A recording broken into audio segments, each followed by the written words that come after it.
En esta ocasión, en este encuentro, vamos a hablar de nuestros otros hijos, esos chicos, chicas que la vida, el destino, los trajo a nuestras vidas.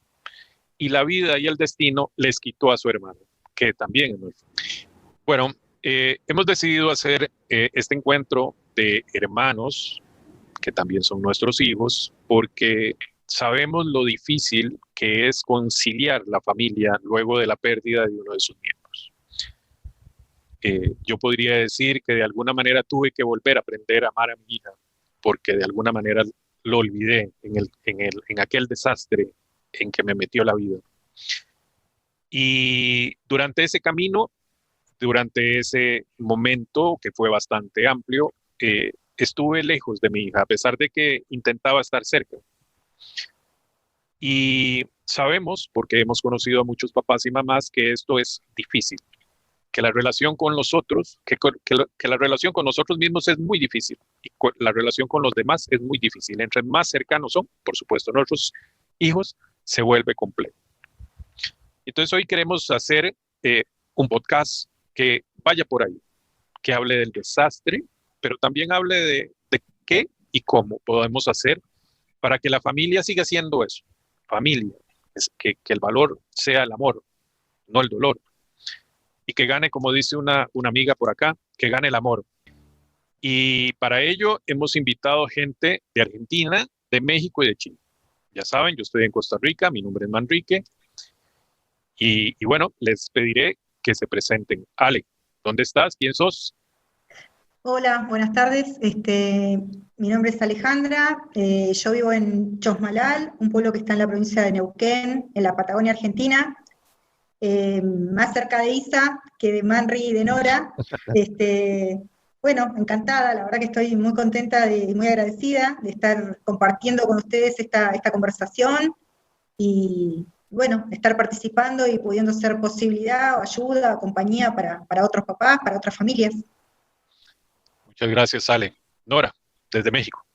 Nora Reyes Baruch, soy de Coatzacoalcos, Veracruz, en México. Y bueno, muchísimas gracias por considerarnos para realizar este podcast. Muchas gracias. Gracias a vos, Nora. Isa. Hola, soy Isabel Fernández, soy la mamá de Tomás, que partió hace unos años, y de Damián, que está aquí con nosotros. Soy de Mariposas, Chile, y vivo en Santiago. Bienvenida nuevamente, Isa, y muchas gracias. Ale, bueno, ¿y tus hijos? ¿Quiénes son? Yo tengo tres hijos. Mi hijo mayor fue el que falleció, que en este momento tendría 32 años. En el momento del accidente, Anabela, que es mi hija mujer, tenía 25 y Martín tenía 12, que era el menor. Bueno, realmente, como tal cual lo estás diciendo, yo sentí como que cayó una bomba, queda como que quedamos todos desorientados, sin entender por mucho tiempo qué nos pasaba. Bueno, la verdad que mi hijo menor Martín fue mi motor, porque Anabela ya estaba más grande, estaba estudiando, estaba en la universidad, y si bien ella la pasó muy mal y estuvo muy afectada, lo que hice fue ofrecerle ayuda, o sea, alcanzarle ayudas, un psicólogo que ya lo tenía, un psiquiatra, la familia, porque ella vivía en donde fue el accidente, que está a 500 kilómetros de donde yo resido hoy, primos, amigos, bueno, la contención y el amor y la compañía me parece que es fundamental. Y bueno, y yo focalizada en acompañar a Martín, que bueno, yo sentía que lo tenía ahí para abrazar, que lo tenía ahí para acompañar, para cuidar, y que él también había perdido a su hermano. Bueno, los primeros tiempos fue ensayo y error, ¿no? Ir probando una cosa, otra, y viendo qué era lo que podía resultar. Sí, no perder de vista de que a veces el dolor genera esto del ensimismamiento, o sea, nos metemos tan para adentro que a veces no podemos ver hacia afuera o no podemos ver el entorno y lo que nos rodea. Entonces eso es como hay que estar atento ahí, porque si no nos metemos muy en el pozo con el dolor y la verdad que la familia también nosotros necesitamos de la familia y los hijos necesitan de nosotros.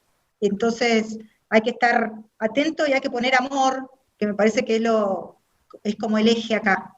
El amor, la comprensión, la compasión hacia uno mismo, hacia los otros hijos. Hablar, a mí también eso me dio resultado, hablar del tema, no que fuese un tabú conversar sobre el accidente, sobre lo que nos había pasado, sino, bueno, si surgía conversar. Con Martín me costó y me cuesta, no quiso hablar nunca del accidente, porque nosotros estábamos acá y tuvimos que viajar y él dormía, yo lo saqué de la cama, lo subí a un auto y no pude explicar hasta que no supe. Y bueno, en el tránsito y en ese camino, digamos que hay cosas que, no sé, que perdí, que no recuerdo y que no sé cómo fueron.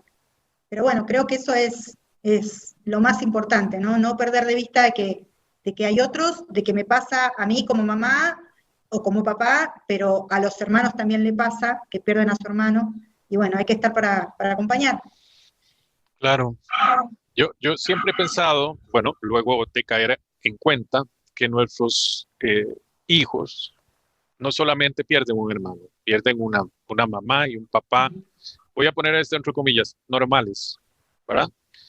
Pues y un algo que los hace invisibles, porque la normalidad nos hace invisibles. Ellos dejan de ser eso. Lena, mi hija, estaba en el colegio, en su último año de colegio, y dejó de ser esa chica y empezó a ser la chica del chico que había muerto. Y eso la pone ya en una situación muy tensa a sus 17 años. Y hubo muchos conflictos. Nora, en tu casa, en tu familia, ¿qué pasó? Fíjate que en mi familia tengo 3 hijos. Alejandro, que tenía 14 años, América, de 11, y Karime tenía 5. En nuestro caso, mi hija fue secuestrada el 7 de julio y recuperamos su cuerpo hasta el 5 de septiembre. Y fue algo que nos marcó mucho. ¿Por qué? Porque nos hicimos noticia. Coatzacoalcos es una ciudad pequeña y bueno, mis hijos fueron el centro de atención.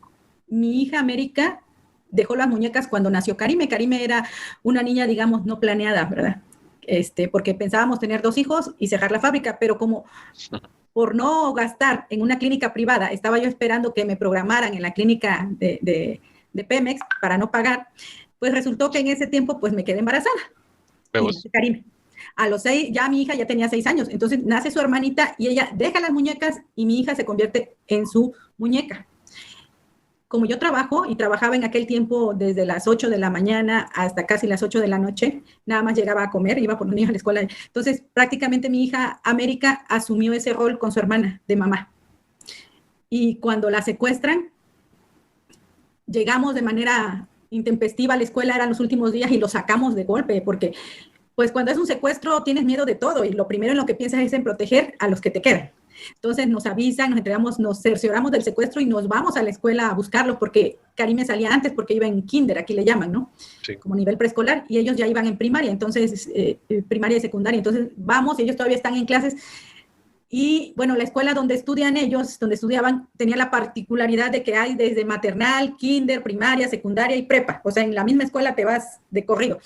Y bueno, mis 3 hijos estaban en kinder, primaria y secundaria, entonces pues digamos que eran, todas las familias nos conocemos ahí porque pues hacen toda la escuela en la misma, claro, en el mismo plantel.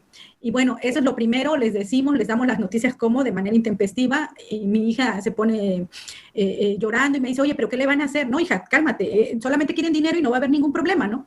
Y desde ese momento, cuando llegamos a la casa, mi hijo de 14 años es quien nos recuerda que tiene a su mejor amigo y que es capitán y que a través de él podemos ir con la Marina, que digamos que es una parte de las personas que te pueden ayudar cuando es un secuestro. Y efectivamente nos agarramos de esa amistad y con el papá de su amigo y bueno, pero nos olvidamos de América. Y creo que es algo que todavía siento en mi alma porque finalmente ella necesitaba mucho de mí y yo cómo reaccionaba con ella. Yo reaccionaba, ella se volvió más tímida. Nosotros, cuando pasa una semana y vemos que no hay resultados de mi hija, que no la encontramos, llega mi suegro, mi suegra, y pues ya no queremos tanta gente en la casa. y queremos proteger a mis hijos de alguna manera de los secuestradores, que no vaya a haber alguna represalia. Y lo que hacemos es mandarlos a ellos al centro del país. Nosotros vivimos en el sur, en la costa, cerca del Golfo de México, y ellos los mandamos muy cerca, a 1 hora de la Ciudad de México, al pueblo de mi esposo, con mis suegros, donde viven ellos, y se van allá y pasan un mes allá. Entonces, la verdad, les hablábamos, pero no, les hablábamos de manera general, nunca nos dirigimos a ellos en soledad para que ellos pudieran expresarse cómo se sentían, si querían estar allá o si querían estar acá, nunca los tomamos en cuenta. Entonces, nosotros hicimos prevalecer la seguridad física de ellos y los alejamos. Después de un tiempo, incluso mi hijo pasó allá su cumpleaños 14, después de más de un mes, a ellos los traemos a casa y los mantenemos, digamos que alejados de nosotros. Esos 2 meses prácticamente no hablábamos con ellos, yo no me acuerdo que hubiera ido a verlos y que los abrazara y que les preguntara cómo se sentían ellos, jamás. Y eso es algo que todavía me duele en mi corazón, porque dices, ¿cómo es posible que te olvides de ellos? Incluso yo recuerdo también una ocasión en que uno está tan dolida, tan desesperada, con la incertidumbre de si a mi hija Karime le daban de comer, que dónde dormía, si la maltrataban, si abusaban físicamente de ella, ¿qué le hacían? Y estás tan metida en la parte ausente, en la hija ausente, que te olvidas de los que están presentes. Aún cuando estaba el secuestro, digamos, transcurriendo los días del secuestro, y recuerdo que pues se te olvida hasta comer, no te acuerdas de comer, se te olvida qué horas son, o sea, vas viviendo el día a día tan difícil, que recuerdo que mi hija bajó de la segunda planta, porque prácticamente ellos estaban aislados en la segunda planta de la casa, y mi esposo y yo nos habíamos adueñado de la planta baja, habíamos improvisado una oficina, estábamos pagando detectives privados y llegaban las autoridades, teníamos oficiales a cargo que estaban ahí en la casa, y entonces se asoma mi hija y me dice, mamá, todavía no vamos a comer, y ya eran casi las 7 de la noche. Y créanme que para mí fue como una cubetada de agua helada, porque dices, Dios mío, estoy sufriendo porque a mi otra hija no sé si le están dando de comer, y a la que tengo aquí no le estoy dando de comer. Creo que eso fue algo que nos sirvió, porque a partir de ese momento rigurosamente desayunábamos, almorzábamos y cenábamos, algo que ya no hacíamos, que generalmente no acostumbramos, y empezamos a hacerlo. Y créanme que yo todavía me acuerdo que cuando pasábamos la comida así, sientes el nudo en la garganta y pues tenías que comer, no había de otra, ¿no? Sobre todo por los niños. Y bueno, aunque era pura comida comprada, gracias a Dios que tuve compañeros que nosotros no queríamos salir ni al súper. Entonces, pues las cosas que tienes se te acaban, ¿no? Y había unos compañeros que se organizaban y nos venían a dejar a la puerta de la casa despensa. Y entonces, al principio hasta nosotros como que quieren, ¿no? Porque no queríamos a nadie cerca de la casa, ¿no? Para que los secuestradores, como nos habían amenazado de que no divulgáramos el secuestro porque no iban a matar a mi hija. Pero finalmente eso nos alivió mucho porque nos evitaba ir al súper. Nosotros no queríamos ir ni al súper ni salir. Y creo que menciono más o enfatizo más la relación con mi hija porque mi hijo tenía 14 años y en ese tiempo tenía novia. Y de alguna manera su desahogo fue con ella. Él a mí me abrazaba, se volvió cariñoso y trataba de hacer cosas para que yo me sintiera bien. Al revés de mi hija, me agarró como odio, enojo.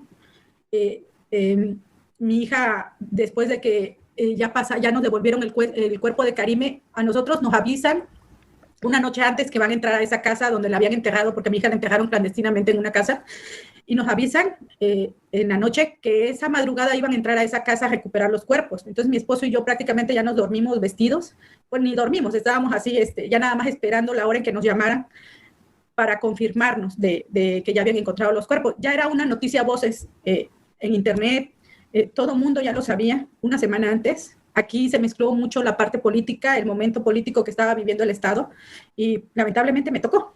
Y resulta que ya cuando nos llaman para confirmarnos de que habían encontrado los cuerpos, tanto el de mi hija como el de mi hermana, salimos y mi esposo me dice que, me dice, negra, para mí fue un alivio, y le digo, ¿qué crees? Que para mí también, ¿no? O sea, como que ya habíamos acabado una fase y al menos el cuerpo ya lo habíamos recuperado.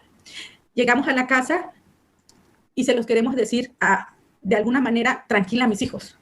Pero resulta que mi mamá siempre ha vivido conmigo. Fui la última que se casó y cuando me caso mi esposo le pide que se vaya a vivir con nosotros. Mi mamá siempre ha estado con nosotros y resulta que llegamos y mi mamá está en la sala sentada y nos pregunta qué pasó y ya le decimos, ya la encontraron, está muerta, la asesinaron. Y mi mamá pues empieza a gritar, pero unos gritos, y entonces mis hijos bajan de la segunda planta muy asustados y reciben la noticia de esa manera, con gritos, ¿no? Y yo recuerdo que los abrazamos y los besamos y mi hija me dijo, mamá, yo no quiero ir al velorio, yo no quiero ir al velorio. Y le dije, sí, mi amor, no vas a ir. Pero resulta que se infiere que a mi hija la asesinaron durante los primeros días del secuestro, que fue en julio. Dicen que una de las personas que confesó dice que fue durante los primeros días. Entonces, cuando recuperan el cuerpo ya es septiembre y en nuestro estado hay mucho calor, en nuestro lugar hay mucho calor, entonces hubo una descomposición que dicen que hasta la tela del uniforme, porque a mi hija la secuestraron con su uniforme de la escuela, saliendo del colegio, ya no estaba reconocible, ya estaba muy dañado. Pero resulta que cuando recuperan un cuerpo tienen que hacerle las pruebas del ADN, a nosotros nos toman muestras y todo. Y la persona que estaba a cargo de la investigación nos dice, era un viernes, y nos dice que el cuerpo de mi hija nos los van a dar, si bien nos va, el lunes o martes. Entonces, esa vez ya me derrumbo yo y casi, créanme que casi me le arrodillo. Si no me detiene, me arrodillo y le digo que por amor de Dios se apiade de nosotros y que nos entregue ya el cuerpo para que ya acabe todo. Esta persona era una mujer y me dijo, señora, le aseguro que voy a hacer todo lo que esté de mi parte para que se le entregue lo antes posible. Pero creo que si puedo hacer algo sería hasta mañana que le entreguen el cuerpo. Entonces mi esposo y yo nos vamos ya con esa idea, ¿no? De que quizás el sábado, pero lo más seguro es que el lunes o martes nos entreguen el cuerpo. Bueno, les damos la noticia a mis hijos y pues nosotros no hacemos, la verdad nos quedamos estáticos, empezamos a avisarle a la familia y también les decimos que todavía nos van a confirmar cuándo nos entregan el cuerpo. Pero resulta que esta persona, bueno, más bien como les digo que había hubo mucho trasfondo político, como había mucho movimiento social ya en la ciudad por el caso de mi hija, el gobierno decide entregármelo de manera rápida. Entonces, a mí me avisan, nos hablan a las 5 de la mañana, como a las 7 de la mañana ya habíamos salido ahí de la Procuraduría y empezamos a avisarle a la familia y todo, y como a la 1:30 me hablan que el cuerpo ya está en una funeraria. O sea, en la mejor funeraria de la ciudad, pero que ya estaba ahí. O sea, a mí ya no me dieron tiempo ni siquiera de escoger en dónde. Y realmente, con todo lo que estaba pasando, nada más me dijeron, la funeraria está como a 3 cuadras, decimos cuadras de mi casa, y como me avisan que ya está, les digo, vámonos, y entonces vámonos, ya tienen el cuerpo de Karime ahí. Entonces se me olvida que mi hija había dicho que no quería ir. Y yo creo que aunque lo hubiera recordado, pues ¿cómo la iba a dejar sola? ¿Con quién la iba a dejar? Llegamos allá y vuelve a hacer el distanciamiento. Yo no estuve para mi hija ni para mi hijo. Yo recuerdo que llegaron, mi hijo es más extrovertido, más amiguero, mi hija es más tímida, introvertida. A mi hijo le llegaron todos sus amigos, estuvieron ahí en fila, él estuvo con ellos, pero a mi hija la pierdo. No sé dónde está. Pero yo ahora lo recuerdo y digo, ¿cómo no me moví para ver dónde estaba mi hija, para jalarla, para que estuviera conmigo, para abrazarla? No lo sé. ¿Qué puedo hacer ahora? Pues ya nada, ¿verdad? No puedo hacer nada para cambiar esa parte de cómo actué. Yo recuerdo que también que le dije a mi esposo, yo no quiero a nadie en el velorio, pero me dijo, negra, nosotros hicimos una marcha para protestar, para que me ayudaran a recuperar el cuerpo de mi hija. Y me dice mi esposo, mira, toda esa gente que nos ayudó en la marcha, que nos ayudó en el trabajo, los amigos, toda la gente que nos colocó mantas en su casa, tienen derecho a despedirse, porque Karime la recuperamos su cuerpo gracias a ellos, a su apoyo. Entonces yo coincido con él, le digo, bueno, de mala gana, ¿no? Y entonces estamos ahí, llega muchísima gente, y entonces estoy sentada yo ahí con mi esposo frente nos preguntan y pues ya no es opción, tienen que cremarla. La creman, me pregunta mi esposo que si yo quiero ver el cuerpo, lo que quedaba del cuerpo. Yo le digo, no, eso no es Karime. Él sí pasa a verla. Y yo ni siquiera le comento a mis hijos por qué se tiene que cremar, ¿no? Y me dice una amiga que América le preguntó qué le iban a hacer a su hermana, qué significaba cremarla. Mi hijo, yo creo que por su forma de ser, también le pasó algo muy curioso, que lo vinimos a saber hasta 2 años después. Mi hijo pierde la memoria el día que nos dicen de qué manera murió Karime, porque pasan 2 años y voy manejando un día con él y le digo, vamos hablando de Karime y le digo, a mí me duele mucho que tu hermana haya muerto a golpes, porque a mi hija la mataron a golpes en la cabeza. Y él empieza a llorar y me dice, mamá, ¿cómo que la mataron a golpes? Le digo, pues sí, hijo, la mataron a golpes. Yo no lo sabía, dice, yo pensé que le habían disparado con una pistola. Y le digo, no, hijo. Y entonces nos damos cuenta que él borró toda esa parte. ¿Por qué? Porque lamentablemente, así como hay periodistas buenos, hay periodistas malos o que buscan sacar un beneficio, obtener algún beneficio. Nosotros, en la casa donde vivimos, que es su casa, pasaba el camioncito, no sé si en sus países pase, pero hay camioncitos que pasan anunciando el periódico, cochecitos, con un micrófono, y entonces empezaban, la niña Karime secuestrada, todos piensan que fue asesinada a golpes. Entonces se paraba enfrente de mi casa. Entonces imagínate, y salió en todos los periódicos, en redes sociales. Entonces, ¿cómo era posible que mi hijo no lo supiera? Y ya después de que estuvo en terapia tanatológica, nos dimos cuenta de que mi hijo había borrado muchas partes, muchas situaciones que le habían dañado, ¿no? Que le habían lastimado. Entonces él la borra. Por eso es que él se manifestaba de manera diferente a su hermana. Y mi hija se volvió muy, muy introvertida, muy grosera conmigo. En la escuela bajó mucho de calificaciones y se volvió grosera conmigo porque cuando ella encontraba en mí también ese rechazo, ese enojo. Entonces era enojo de ambas partes, ¿sí? Ella nunca encontró cariño, nunca encontró un abrazo, siempre regaños. Y yo me enfoqué más en otra gente, en ver a otra gente, que en mis propios hijos. Y ahora lo veo. Hubiera podido atender también a mi hija. O sea, pero ¿qué pasa por nuestra cabeza? Es muy difícil. Mi hija dejó de comer, adelgazó mucho y yo no me di cuenta. Ya no desayunaba. Ella me lo confesó después, que dejó de desayunar y que yo no me di cuenta. Y se enflacó mucho. Cuando mi hija empieza a estar muy mal en la escuela, me llaman y los profesores de alguna manera como que los consentían por todo lo que habían pasado. Pero mi hijo no mostró ningún cambio en la escuela, mi hija sí. Me llaman y ya le digo, la confronto y le digo, oye, ¿qué pasó? Ya había pasado más de un año de la muerte de Karime y le digo, ¿qué pasó? Y ella me grita que porque ella no olvida a su hermana. Y entonces mi reacción nuevamente, y le digo, no la puedes ocupar de pretexto, también gritando. Le digo, tu hermana no puede ser pretexto de lo que te está pasando. Le digo, y si ella es la causa, pues te vas a terapia. Y me dijo, no voy a ir a terapia. Le digo, pues o vas a terapia o te vamos a dar tu chinga, que significa que le das con el cinturón de esa magnitud. Entonces ella acepta ir a terapia. Mis hijos fueron a terapia con una psicóloga infantil. Fueron, digamos, un mes.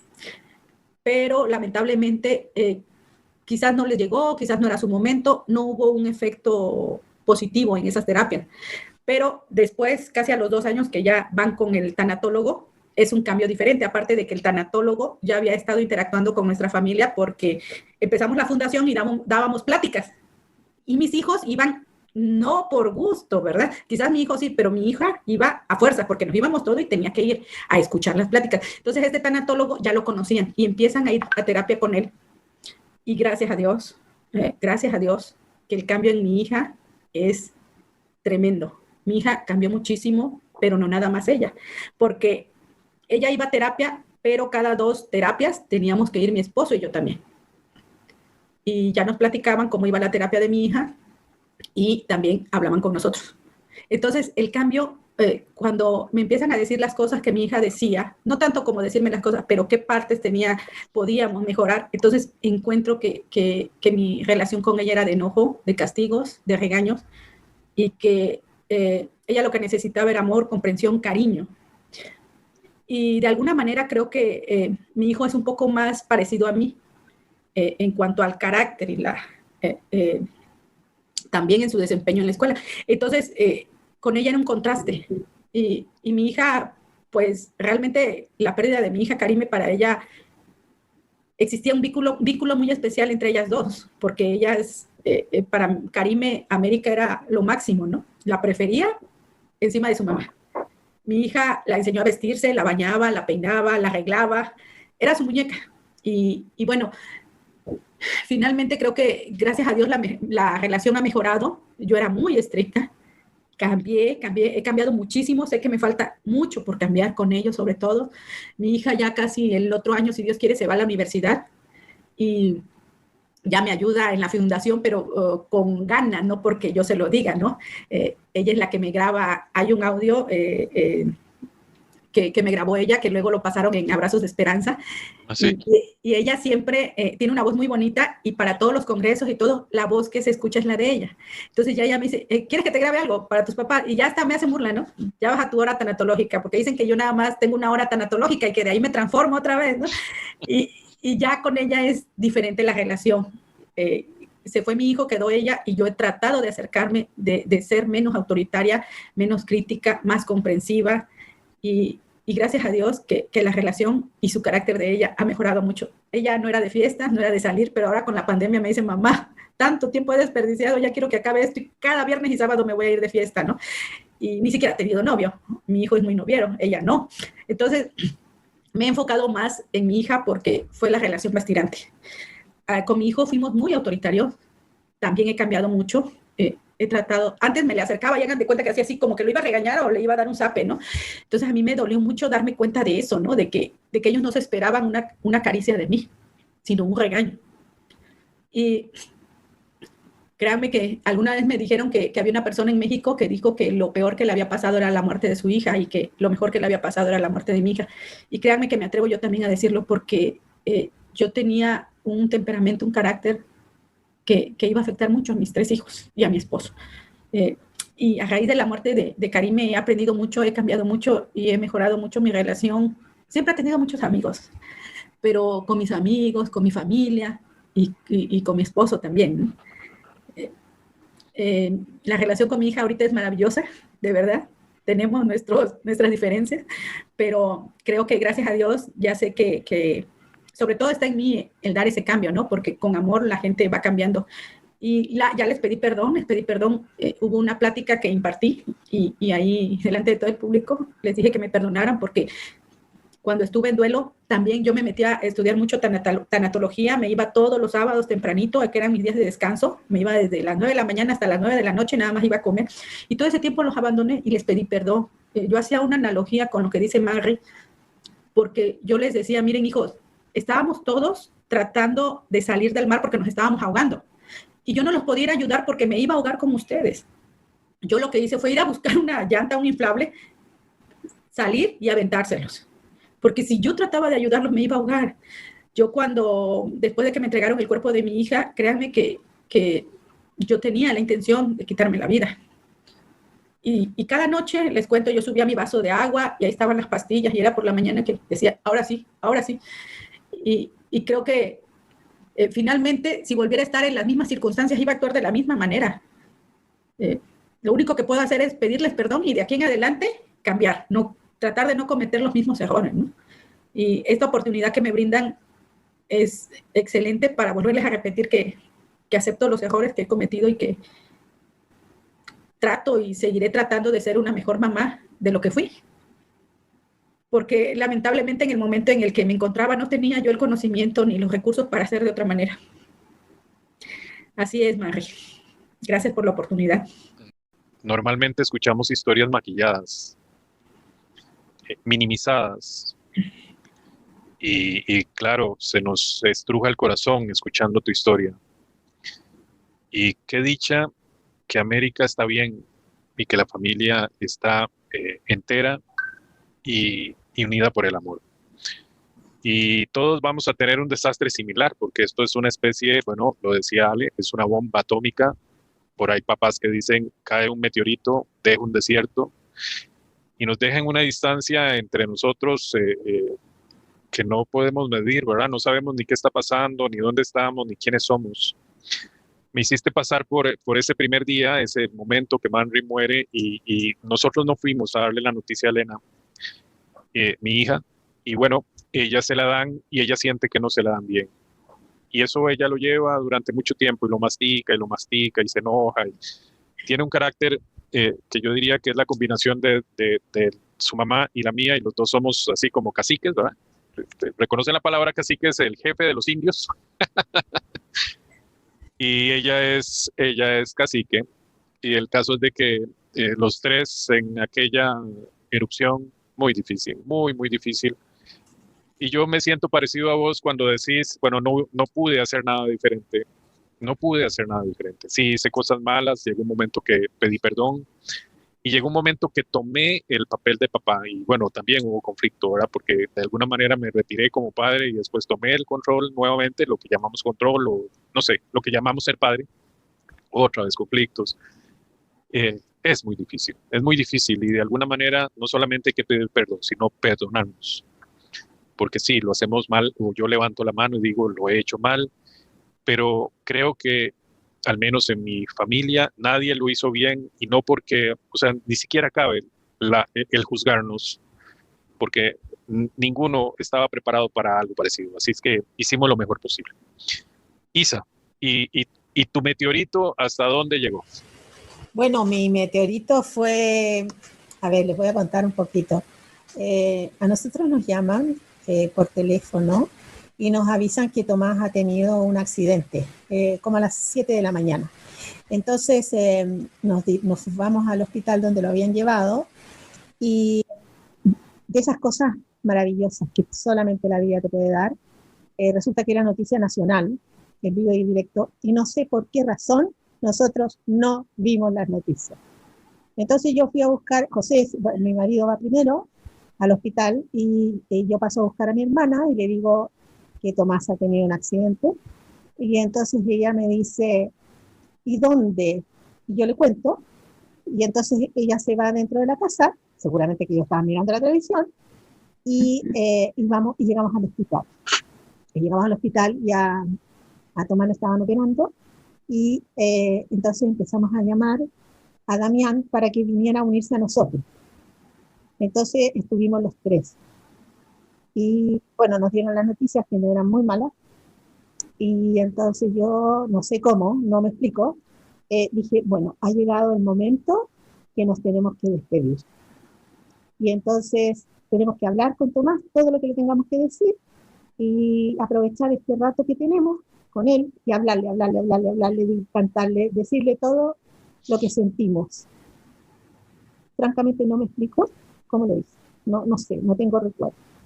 Bueno, con el pasar de las horas nos preguntan si podríamos, si accederíamos a que Tomás fuera donante. Tomás nos ha pedido eso, nos había pedido, nos tenía mareado con el tema de ser donante y que yo voy a regalar todos mis órganos y todo. Y bueno, es una encrucijada bien difícil que yo toda mi vida dije, por favor, no me vayas a poner en este lugar porque yo no sabría qué hacer. Pero en ese momento yo le digo a Tomás, esto es una decisión horrible. Yo lo único que quiero es no meter la pata, dame una señal, muéstrame algo de lo que yo voy a hacer, lo que tú quieres, pero igual es difícil. Y Tomás como que me mueve, como que un pequeñísima pestañeo y yo dije, bueno, esto es suficiente para mí. Y entonces ahí los tres estamos como un bloque. Tomás y Damián se llevan 1 año y medio de diferencia, o sea, eran muy, muy unidos, muy cercanos en edad, en realidad parecían como mellizos casi. Entonces, todo lo que pasó de ahí en adelante lo hicimos juntos. La entrevista, porque hay una entrevista, cuando hay todo un protocolo, cuando una persona es donante, con los familiares, todo eso, toda esa decisión, todo eso lo tomamos juntos y lo hicimos juntos. Damián estuvo muy acompañado por todos sus amigos que llegaron ahí, porque a todo esto, como era noticia nacional, entonces habían millones de personas, muchísima gente ahí acompañándonos a nosotros y todo. Después nos vinimos a la casa y muy acompañado también con todos sus amigos, toda la familia, muchísima gente. Nosotros con José nos encerramos en una pieza, desesperados, como, ¿qué vamos a hacer? ¿Qué vamos a hacer? Bueno, dijimos, vamos a salir adelante como de lugar. Y entonces ahí empezó una situación donde Damián se encerraba en la pieza de Tomás y se ponía a componer canciones en la guitarra, que ponía, y nosotros lo escuchábamos en el dormitorio y era una cosa que se nos apretaba todo. Y él no quería hablar tampoco, no quería decir nada. Y resulta que una vez fuimos a almorzar con la familia de José, con unos tíos, que nos invitaron ellos y toda su familia, que tienen 5 hijos, y nosotros con Damián. Y de repente la tía, que es una señora grande, como de 75 años, y me dice, Isabel, me dice, yo no sabes cómo he pensado en ti, cómo todo esto me recuerda cuando se muere mi hermana. Y yo me quedé así como... Y entonces me dice, ¿sabes qué? A mí mis papás nunca me quisieron, porque lo único que les importó y lo único que se sumieron fue mi hermana. Yo tenía 20 años, y como les digo, era una persona como de 75 años. Y yo miro en dirección así, diagonal, y veo a Damián, que tenía 20 años también. Y pienso, yo no puedo quitarle la vida a este otro hijo mío. Este hijo mío no puede ser esta mujer que veo enfrente mío, que me dice, mis papás nunca me quisieron. Yo creo que jamás, nunca hubiera querido algo así. Entonces yo me aboco a Damián. Y creo que lo asfixio, porque la verdad es que fue así. Yo le preguntaba todo el día, estaba todo el día encima de él, además que él empezó a somatizar mucho, entonces le dolía aquí, le dolía allá, le dolía, le pasaba, y yo era como un cristal, entonces lo tenía que tener todo el día. ¿Qué te pasa? ¿Qué no te pasa? ¿Qué te está pasando? ¿Qué es lo que te está pasando?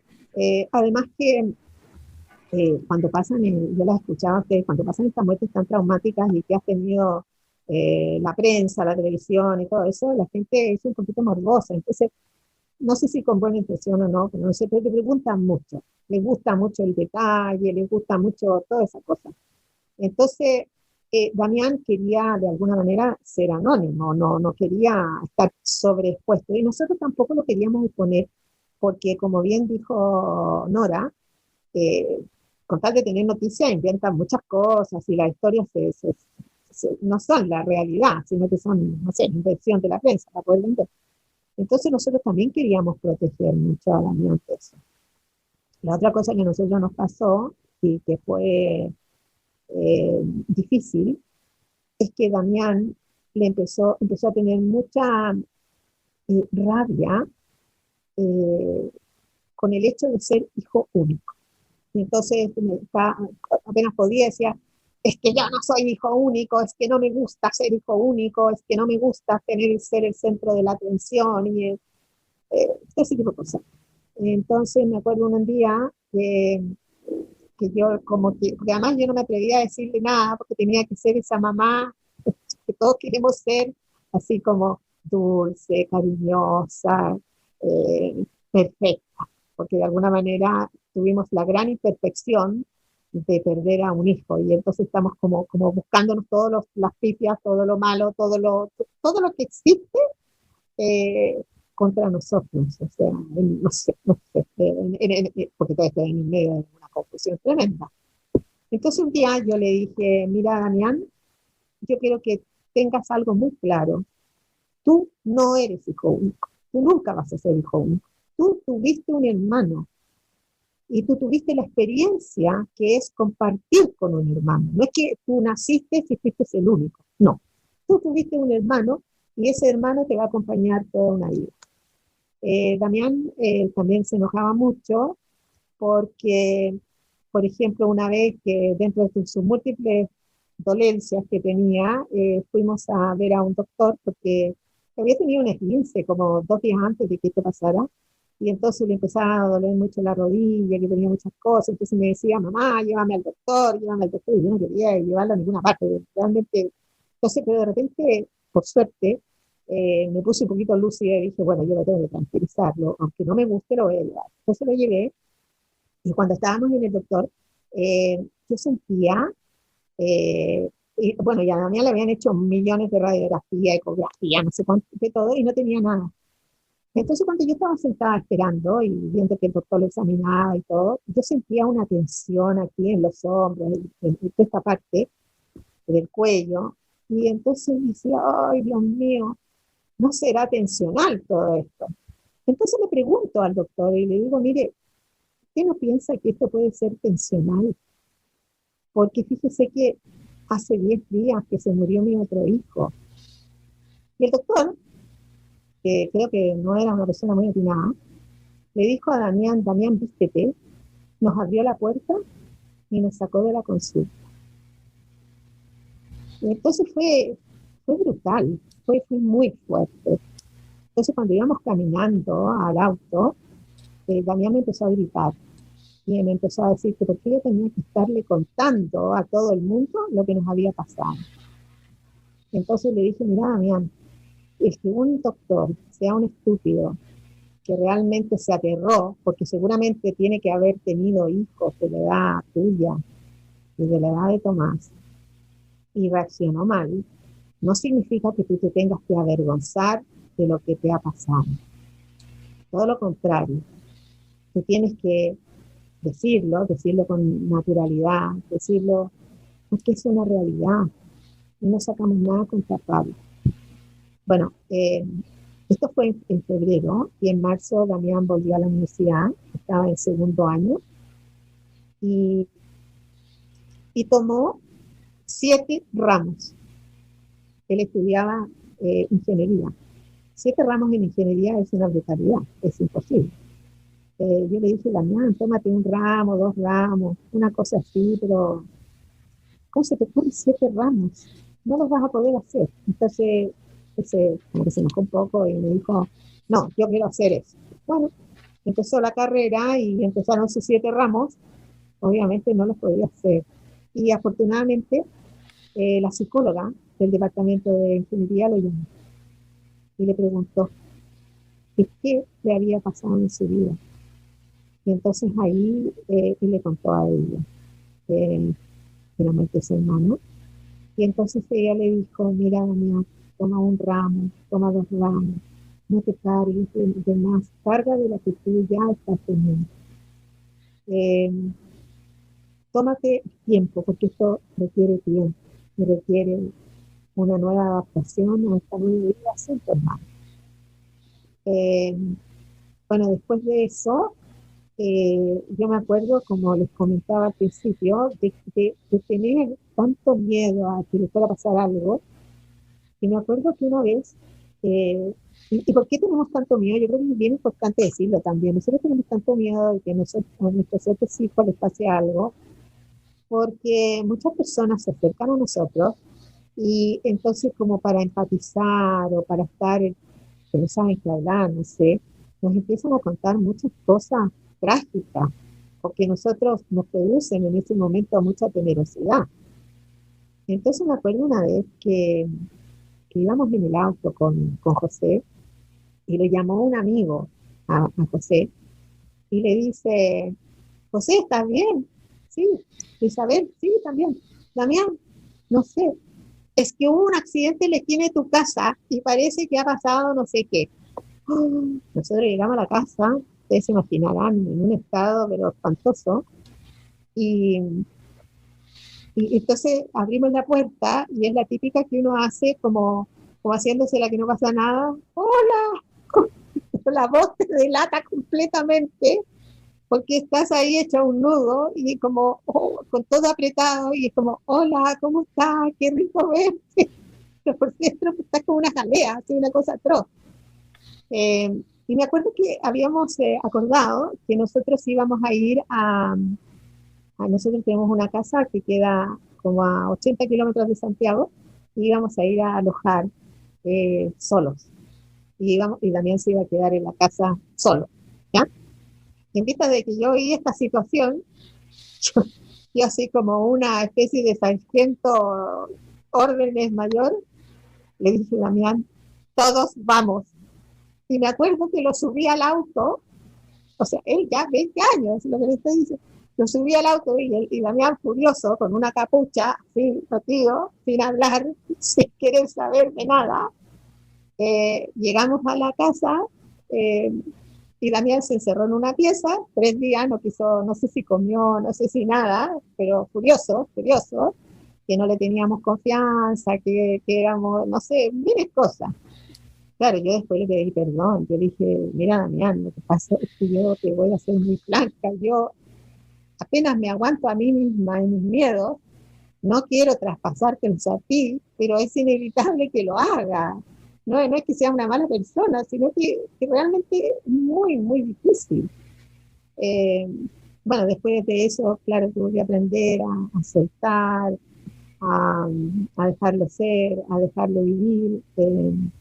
No es fácil, no es nada fácil. Yo creo que cada uno de los papás que ha vivido esto eh, es tremendo, porque además la red de contención con la que ellos cuentan, a veces, y esto espero que haya muchos tíos y primos y gente alrededor que escuche esto, eh, de alguna manera también yo me imagino que comentan cosas.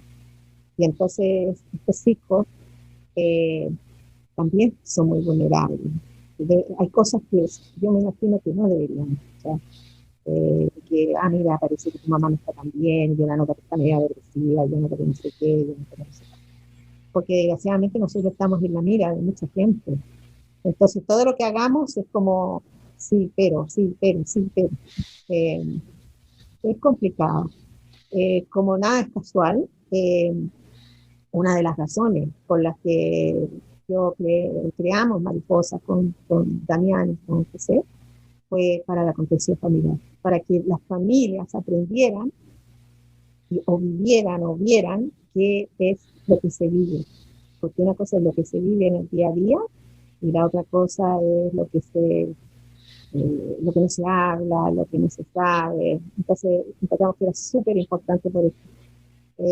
Curiosamente, a lo largo de la vida, yo me he encontrado con muchos hermanos, muchísimos hermanos, y todos siempre me han dicho cómo ustedes pudieron salir adelante.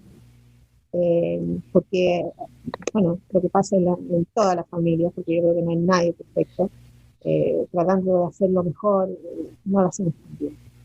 Yo creo que siempre, siempre, siempre va a quedar eh, un hoyo, no sé si se llame hoyo, pero va a quedar un punto vulnerable. Yo he estado en contacto con muchos hermanos, muchísimos, muchísimos hermanos. Por ejemplo, lo primero que ellos hacen es querer ser autovalentes. Y para ser autovalentes, por ejemplo, se van en un viaje lejos de sus padres, porque yo quiero mostrarme a mí mismo que lo puedo hacer solo. Eso al principio, yo me acuerdo que cuando yo se lo escuchaba, la primera vez que se lo escuché a una hermana que me contó eso, yo dije, oh, a lo mejor no son tan unidos. No, es la normalidad, es querer mostrar qué voy a hacer yo el día que me falte mi padre. Porque de alguna manera la familia que fuimos se quebró, se fracturó. Entonces ellos tienen que probar que la fractura, acomodarla, remendarla, no sé, muchas cosas. No es fácil, yo creo que para ellos no es fácil porque además este hermano es como un superhéroe para ellos. Entonces ellos como que no sé si se sienten o no sé que no alcanzan o no llegan a la meta. Yo me acuerdo una vez que yo estaba en una reunión de puros hermanos y fue una casualidad que yo estuviera ahí y los oía hablar entre ellos y decían, no, es que mi mamá no me quiere, no, mi mamá yo nunca voy a llegarle ni a la suela del zapato de mi hermano era perfecto, mi hermano era aquí, mi hermano era allá. Y me acuerdo que de repente, sí, como tímidamente, dije, oye, mira, ¿quieren que les cuente la experiencia de una mamá con un hermano? Los hijos, todos los hijos nuestros son iguales, son como los dedos de las manos. O sea, no hay uno que es mejor que el otro, que es especial, que más mejor que el otro, que quiero más que al otro. No, cada uno lo quiere y lo acomoda en su vulnerabilidad, en su falencia, a lo mejor en su fortaleza. Es como ese poema tan lindo de Khalil Gibran de los hijos, que yo se los recomiendo que lo lean porque es muy bonito y cuenta, o sea, lo que escribe tan bien. No es fácil, yo creo que nunca va a ser fácil, pero aquí estamos para poner el pecho a las balas porque más que mal somos papás toda una vida. Yo me Así es. acuerdo, mi abuela se murió a los 96 años. Ella perdió 2 hijos durante su larga vida, uno cuando ella era joven, el otro cuando ya era viejita, tenía como 85 años, y ella era como un roble, fuerte, fuerte y siempre ahí al pie del cañón. Creo que nosotros sí, somos lo mismo. Si decidimos darle un sí a la vida, amor a nuestros hijos, en queriendo mostrar que pasara lo que pasara y vamos a estar ahí, sí, así será, esperemos, ¿no? Gracias, Isa. Y a quienes nos escuchan, a las papás y las mamás, les quiero contar que siempre empezamos los programas intentando hacerlos en 1 hora, pero nunca lo logramos, ¿verdad? Y porque hay tanto, y aquí sentado escuchándoles, vienen a mi memoria, y digo, debiéramos de hablar tal cosa, debiéramos de hablar tal otra, pero bueno, queda la necesidad de hacer más podcasts de esto. Sí, no lo voy a cerrar porque no lo voy a cerrar. Y voy a tomar esto que decía Isa, que mi hermano era perfecto. Y fue una frase que Elena nos dijo, ¿verdad? San Manrique le decía. Ella le decía San Manrique, lo endiosamos, porque a los hijos que parten, si pasamos por ese algo, que lo necesitamos, que sea una especie de Dios. Y yo les quiero decir a quienes nos escuchan que por eso es tan importante, o sería muy importante, que vayan a grupos de ayuda donde se encuentren con otros papás y mamás que han vivido esto. Porque en nuestro entorno todo es único, es decir, solo vemos una perspectiva. Cuando vamos a un grupo, quizá nos encontramos con un hermano o una hermana y nos dice, yo he visto, yo he sentido, yo he vivido. Y nos hace ver desde otra perspectiva, porque aquí la idea no es decir soy culpable, porque de alguna manera no sabemos qué estamos haciendo, porque ya es difícil criar hijos en una situación normal. Si lo ponemos en esa situación única, como decía Isa, de perder a uno de los miembros y que sea un hijo, la cosa se pone de cabeza. Y en Abrazos, como en Abrazos de Esperanza, hemos intentado traer esto, y les cuento que en el podcast 55, y lo número como tal, nos habla la hermana y la prima de Israel, sí, que nos dice su perspectiva, y nos dice, bueno, mi desastre fue este.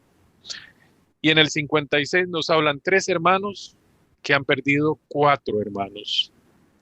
Su perspectiva, que de seguro va a ser muy diferente a la nuestra. Es muy difícil para ellos. Y tengo que decir que ellos viven un proceso de duelo. Creemos que solo mamá, papá vivimos el duelo.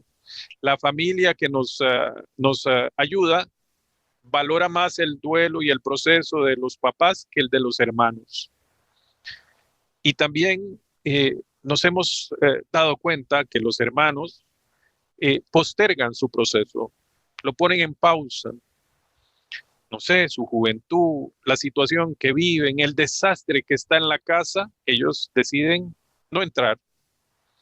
Bueno, cuando ven a papá y a mamá relativamente mejor, empieza el desastre para ellos. Y al menos en el caso de Elena, pues así como nosotros tomamos años para ponernos de pie, ella también. Y hay una historia relacionada que un día Lena llegó donde su mamá, de Isita, y le pidió que la dejara llorar por su hermano muerto, pero que ella no llorara por su hijo y que la acogiera. Esto es enorme. O sea, ella necesitaba una mamá, no necesitaba la mamá de Manrique, necesitaba la mamá de ella. Y esto me hace decir algo que he comprendido en el camino. Nuestros hijos, como decía Ice, son de igual importancia. No podemos medir el amor entre ellos porque es imposible. Pero nuestros hijos emocionalmente para nosotros deben de ser iguales. Es decir, no puede pesar más el que se fue, no puede ser más importante, no puede estar más presente. Ha de estar igual de presente los dos. Porque en eso que decía mi hermano, el perfecto, San Manrique, que sí, así lo fue por un tiempo, ella nos aterrizó, porque Manri fue otro humano, cometió errores y nosotros aplaudíamos aquellos errores, ¿verdad? Qué dicha que él hizo tal cosa y qué dicha que quebró tal otra, ¿no? Bueno, uno en este intentar aprender comete errores.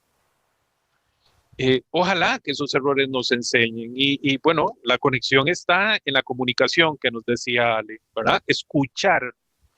Y hace nada leía, si nosotros no sabemos escuchar, no vamos a ser escuchados. Si no tenemos esa necesidad de escuchar, nadie nos va a escuchar y con un hijo es más aún el asunto, se vuelve una especie de espejo, que era lo que decía Nora.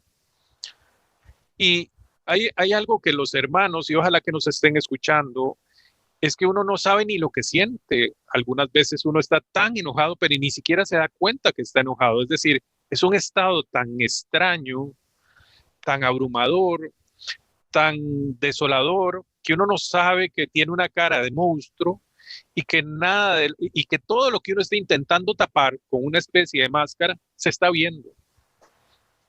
Bueno, a mi hija, que sé que escucha los podcasts, pues nuevamente, amor, perdón por ser humano, por no saber qué hacer, pero lo que sí tiene que quedar claro, amor, es que te amo, igual que amo a Manri, y que lo que hago en vida, lo hago por los dos y también por mí, por la gente que amo.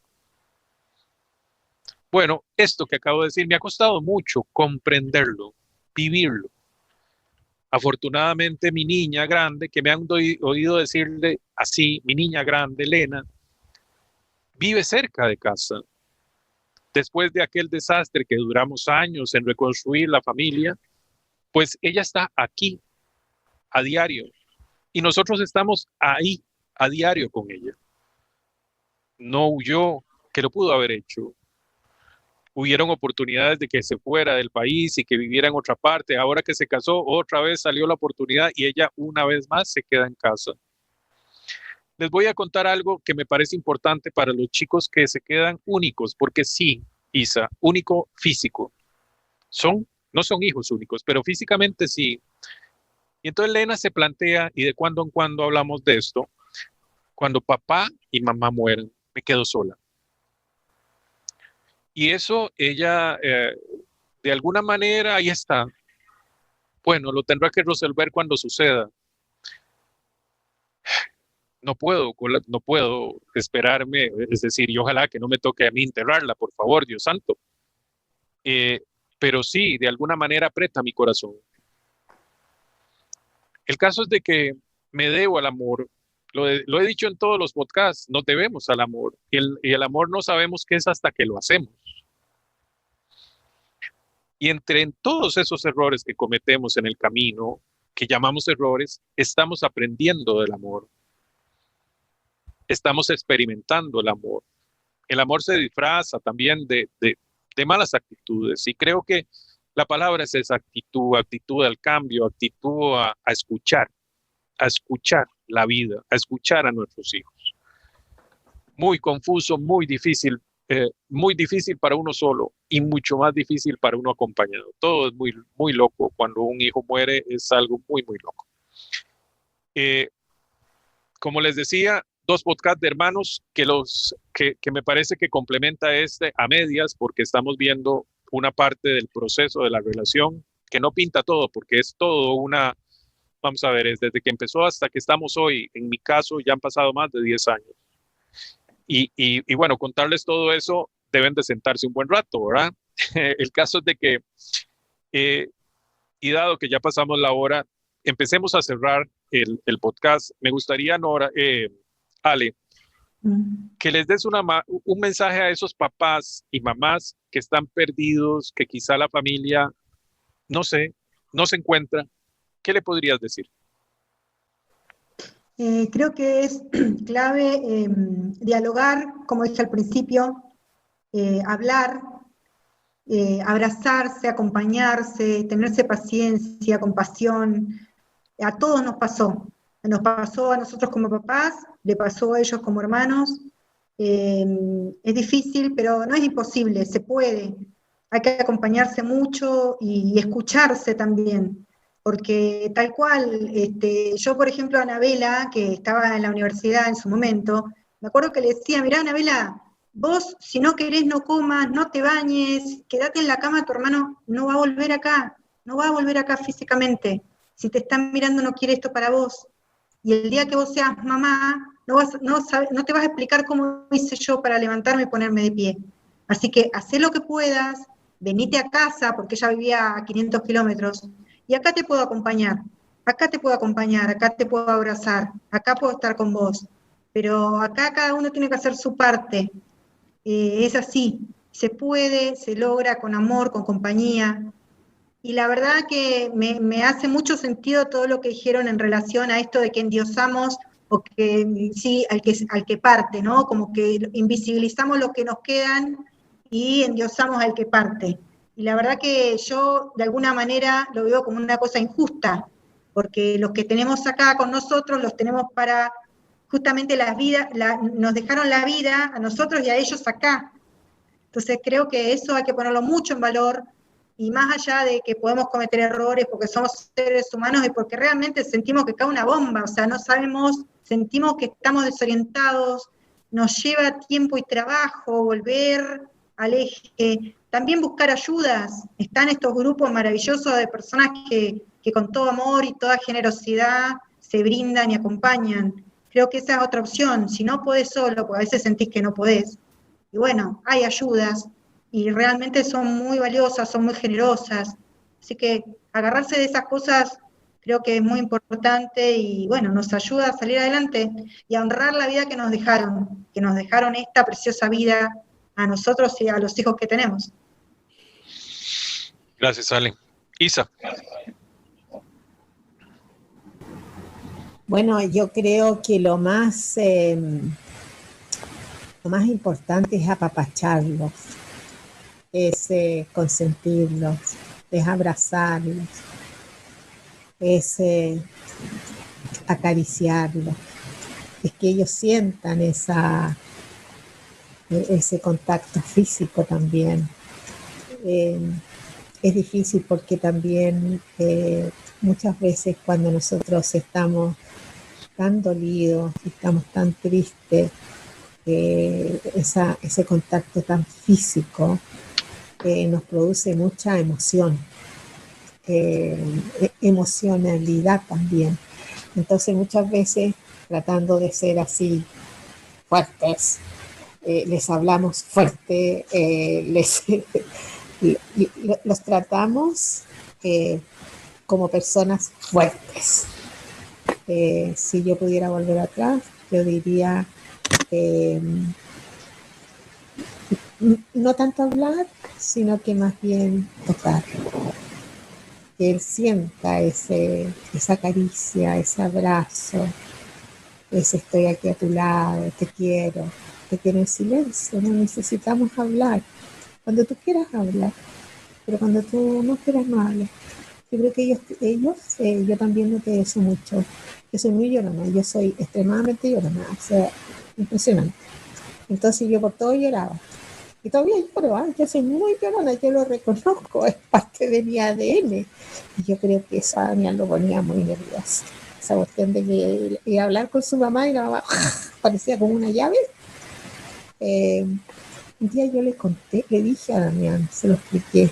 Le dije, mira Damián, esto es parte de mi ADN. No es que yo, igual como me río, porque yo me río mucho también, yo lloro mucho. Entonces, no pienses que estoy ahí sufriendo descanadamente, no. Es una nueva emoción que a lo mejor tú no me la habías visto tan latente y que ha aparecido mucho más fuerte. Yo que contarles a ellos ese tipo de cosas es importante para ellos, es importante en el sentido de que les da seguridad, saben en qué pie estamos. Y no pasa nada, y la mamá no le va a pasar nada, se pone a llorar.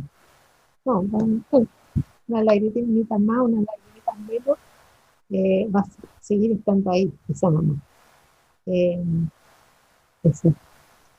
Los abrazo con cariño y sigan escuchando estos podcasts. busquen ayuda, busquen grupos, tanto para hermanos como de identidad y varios, como para papá, para mamá, a través de las redes sociales, presenciales, a través de Zoom.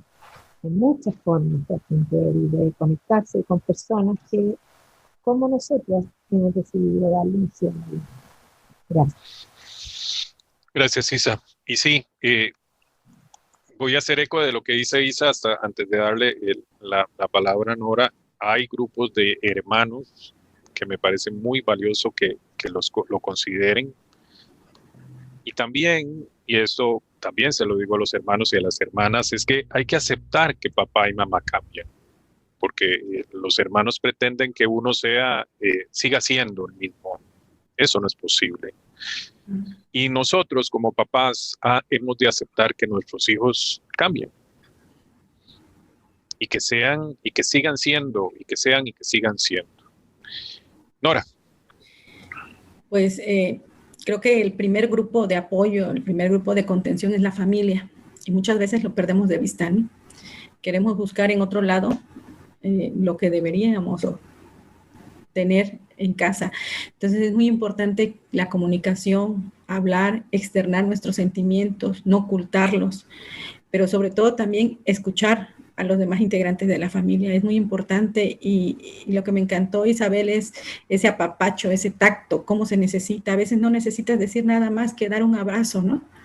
Y creo que lección aprendida, lamentablemente en estas circunstancias, pero creo que siempre que pasamos por este tipo de eventos es muy importante la comunicación, hablar, y sobre todo, les digo, lo principal es tu primer grupo de apoyo es la familia nuclear, que es tan importante, y sobre todo que lo que pase en este tipo de situaciones va a marcar por toda la vida a nuestros hijos.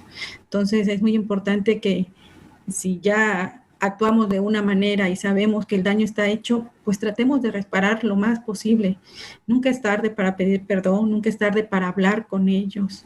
No lo dejemos como que nada se puede hacer, siempre se puede hacer. En mi caso tardé años, pero creo que poco a poco hemos ido sanando esas heridas que no solamente dejó la muerte de mi hija, sino también mi actitud. Y creo que finalmente, como dice Mary, perdonar, pedir perdón y perdonarnos. Muy importante, y hablar y abrazar lo más que se pueda. Muchas gracias, Mary. A vos, a las tres, y a nuestros hijos.